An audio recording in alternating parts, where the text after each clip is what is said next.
Welcome back to another lecture on techniques of limit computation. This time we're discussing another indeterminate form actually in calculus. 0 over 0 was one indeterminate form.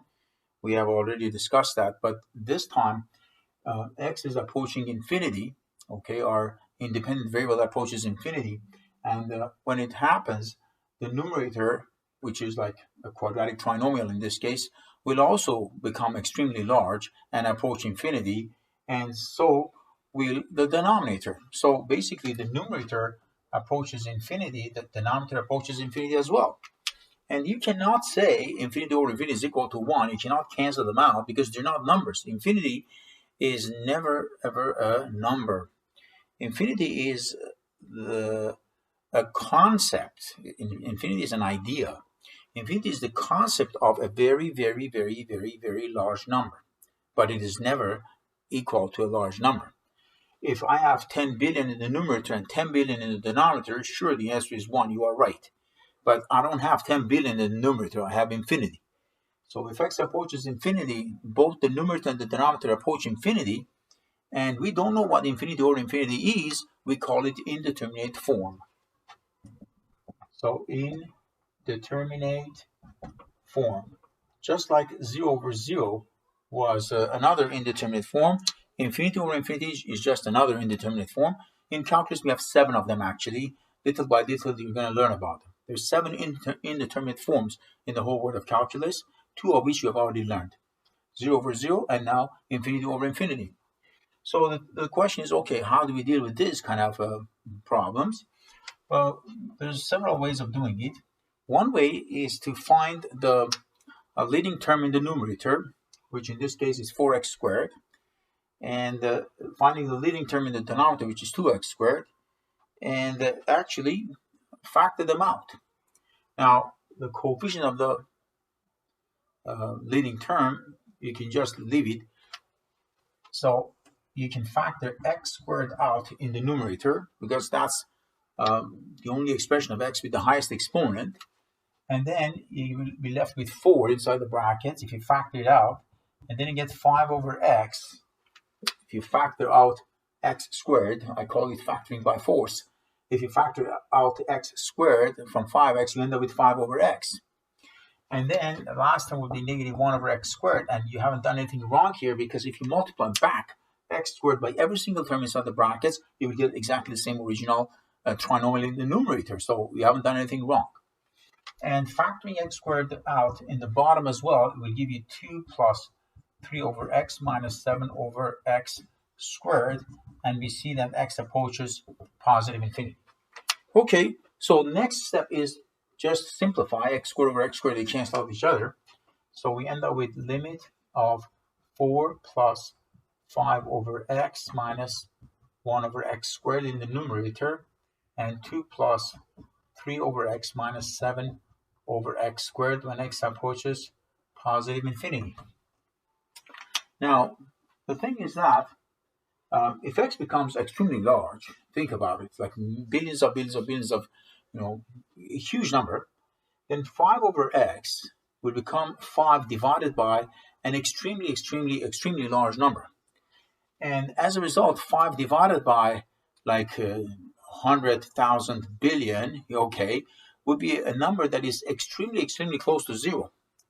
So the bigger the denominator becomes, the smaller the whole fraction becomes, basically, meaning that 5 over x actually approaches 0, okay? And the other term, negative 1 over x squared, again, when the denominator becomes extremely large, and you square this extremely large in the bottom, let's say it's like 1,000 billion, okay? You square the 1,000 billion, it becomes, I don't know, gazillion or something. And then 1 divided by this extremely large number will become like extremely, extremely small number. So that means that this fraction is going to approach 0 as well. With the same logic, 3 over x in the bottom approaches 0. And also this other term approaches 0, 7 over x squared. So if x becomes extremely large, those fractions will become extremely, extremely small that are even negligible, meaning that the numerator would approach 4 and the denominator would approach 2, okay? and that means that the whole limit of this function when x approaches infinity equals 2, of course. All right. Now, generally speaking, if you have something like limit of a sub n x to the power of n plus a sub n minus 1 x to the power of n minus 1 plus dot dot dot a1x plus a sub 0, which is a polynomial function of degree n. And if you have another polynomial function of degree n in the denominator, let's say b sub n times x to the n plus b sub n minus 1 x to the power of n minus 1, and b1x plus b sub 0, which is another polynomial function of degree n with different coefficients, and x approaches infinity. In that case, because degree of the top and bottom are the same, like in our example, they were both quadratic, for example, the trinomial in the top and bottom, they were both quadratic of degree 2, then in that case, the answer is always a sub n over b sub n, which is the ratio of the leading coefficients. Okay, so what was the leading coefficient? The top was 4, the bottom was 2, so 4 divided by 2 is 2. The answer was 2. Now, by looking at the question at the beginning, I could tell what the answer was, but I showed the work and I showed the steps and I used the reasoning why the answer is 2. But now that we learned about this idea, so for future, you may say, okay, limit of this function, because the top and bottom are both polynomials of the same degree, they could be like cubic in the top, cubic in the bottom, or 6-degree polynomial function in the top, another 6-degree polynomial function in the bottom. If that is the case, they have the same degree, all you need to do is to find the ratio of the leading coefficients. That will be the answer to the limit. And this was actually one way of finding the horizontal asymptote of a rational function, if you recall from the past courses.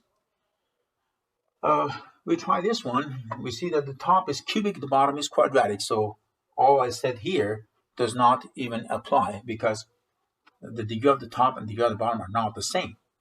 But if I use the same method, we will get, mind you, it is indeterminate form because if x approaches infinity, both numerator and denominator would approach infinity. You can argue that the numerator would approach infinity faster because of a higher exponent, but at the end of the day, it's infinity over infinity. So it's indeterminate form. I'm going to factor x cubed out in the numerator. So 5 over x squared minus 1 over x cubed. And then in the denominator, I'm going to factor x squared out. So I get 2 plus 1 over x squared. And now we see how it goes. Canceling x cubed with x squared, simplifying, we end up with x in the numerator. 1 plus 5 over x squared minus 1 over x cubed all over 2 plus 1 over x squared. So now if x approaches positive infinity, becoming very, very large, 1 over x squared in the denominator is going to approach 0, obviously. So that is approaching 0, meaning that the denominator approaches 2, and 2 is not infinity.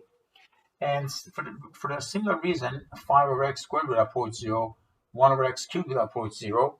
And you can say the numerator approaches 1 times x. But the thing is that x itself in the numerator is approaching infinity. So if you divide infinity by 2, all right, then the answer is still infinity, because infinity is not a number. It's not like a million that you divide it by 2, you say, okay, it's 500,000. Therefore, we can say that this whole rational function approaches infinity, basically, because its numerator becomes very, very large.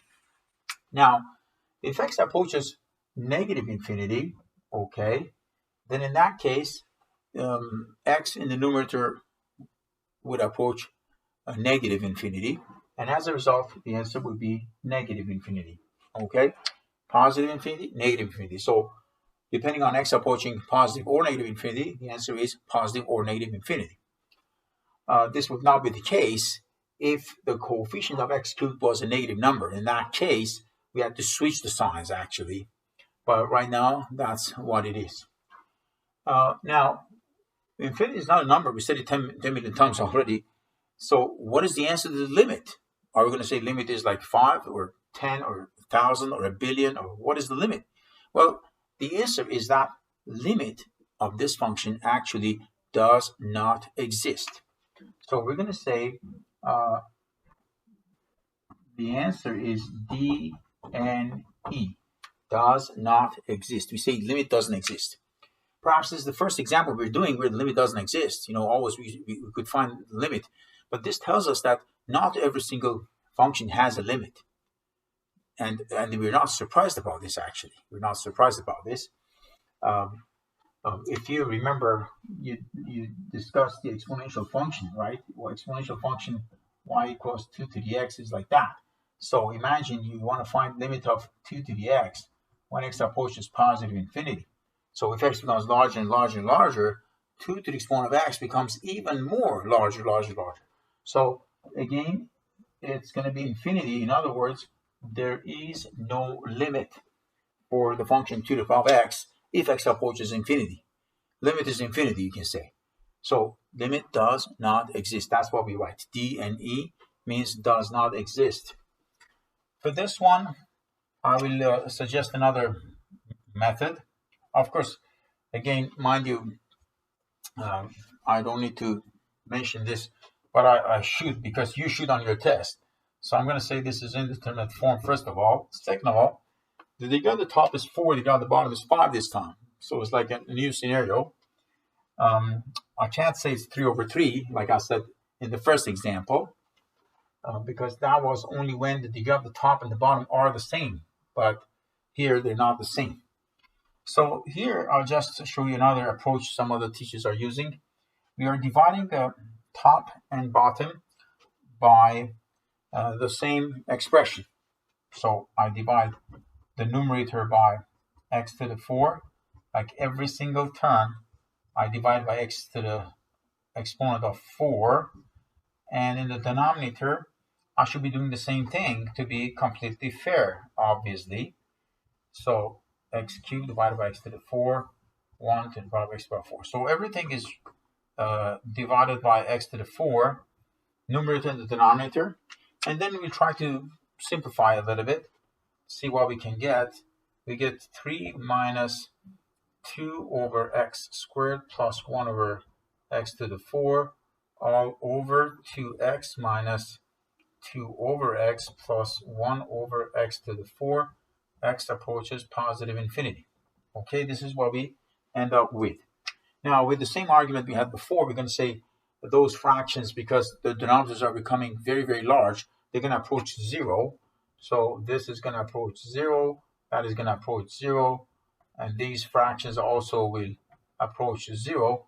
So the numerator approaches 3, which is a constant, and the denominator approaches 2x, which of course approaches infinity. So if the numerator approaches 3, which is a limited number, and the denominator becomes extremely, extremely large, imagine what is 3 divided by an extremely, extremely large number equal to? Well, obviously the answer is going to be 0, and that whole function, rational function, will approach 0 because its denominator becomes extremely, extremely large. But the numerator doesn't become extremely large. The numerator actually approaches 3. It becomes very, very close to 3. So this is just another way, instead of factoring the terms with the highest exponent in the top and bottom, instead of doing that, you can just divide the numerator and the denominator by x to the 4 in this case. And, it's just a little variation of the other method I mentioned, and find the answer. For this one, the top and the bottom are actually the same. You see that? They are the same. And x approaches positive or negative infinity. So I'm going to say, based on what we learned here, the answer is supposed to be the ratio of the leading coefficients. Okay? So ratio of the leading coefficients is going to be 6 in the top and negative 3 in the bottom, right? And that is going to be negative 2. So that would be the answer. And it doesn't matter if x approaches positive infinity or negative infinity, because the top and bottom both have x to the exponent of 5. So if x to the 5 approaches negative infinity, when x approaches negative infinity, same thing happens to the bottom. So negative divided by negative is positive, so they cancel out each other's effect. And even if x approaches positive infinity, again, it doesn't matter. Therefore, the ratio of the leading coefficients is what the answer is in this case. Of course, you can do it the long way, showing the work, showing the steps, but we already know the answer is supposed to be 6 over negative 3, because the top and bottom are both quintic polynomials. Okay, so we learned that sometimes limit doesn't exist. We learned that sometimes the limit is 0, sometimes it's just another number, sometimes it's the ratio of leading coefficients. And by practicing more, you will better understand how to deal with these kind of limit questions. Thank you for your attention.